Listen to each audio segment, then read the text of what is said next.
This story was sent to me by Coca 2005 and is coming out of Florida yet again. Florida just seems to creep itself back into the news with all its debauchery, and this story right here that I'm bringing to you is no different.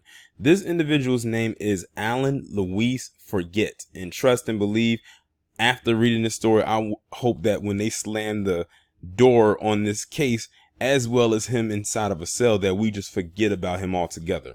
But this individual said drugged and raped a boy with autism.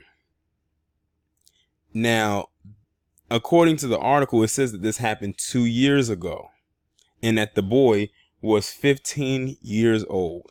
Now I'm gonna take a little pause on this right quick, because when I typed his name into the Google to pull up this image, I noticed something. This guy has multiple mugshots. And when I clicked on his mugshots, it seemed like he had a different charge for every last one of them. I think I came across two other ones. One of them was dated back in 2001. We're talking about roughly maybe 18 years ago or something like that. And under the charge, it has something related to drugs. So this guy has a history of either drug use or drugging somebody else. Now, mind you, like I said, what he did to this boy happened 2 years ago, and they're just now catching him 2 years later.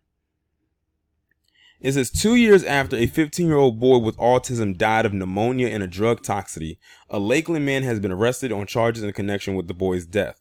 Alan Luis Forget, at age 58, is accused of giving the boy drugs and sexually battering him before his death, according to the Florida Department of Law Enforcement. Forget was arrested in Lake County Tuesday and faces charges of lewd and lascivious battery on a child less than 16 and delivery of a controlled substance of a minor. FDLA agents said on December 27, 2017, Forget took the 15-year-old boy with autism with permission from the child's grandmother with autism to a residence in rural Hamilton County. The home where Forget took the victim had belonged to his late father. Agents did not disclose the relationship between the victim's family and the suspect.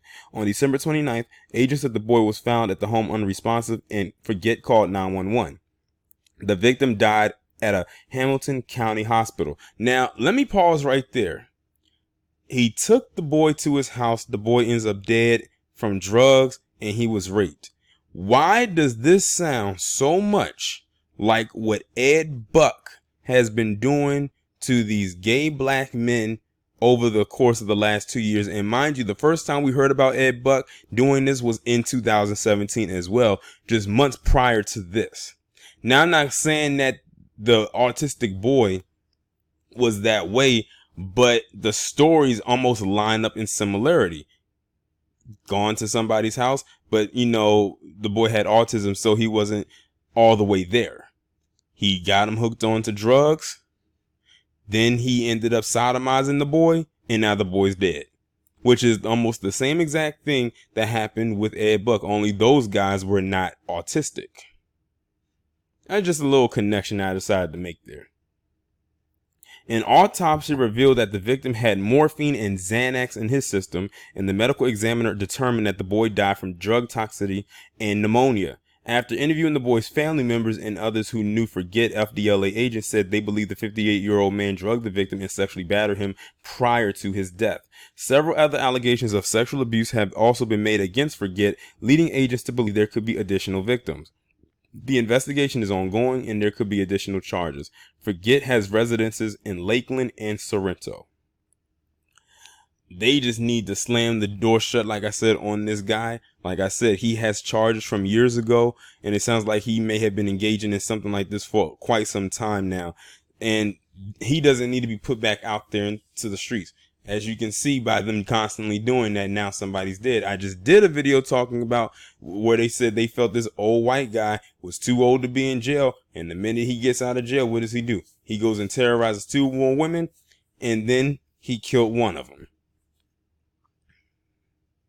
So they need to leave him exactly where the hell he is.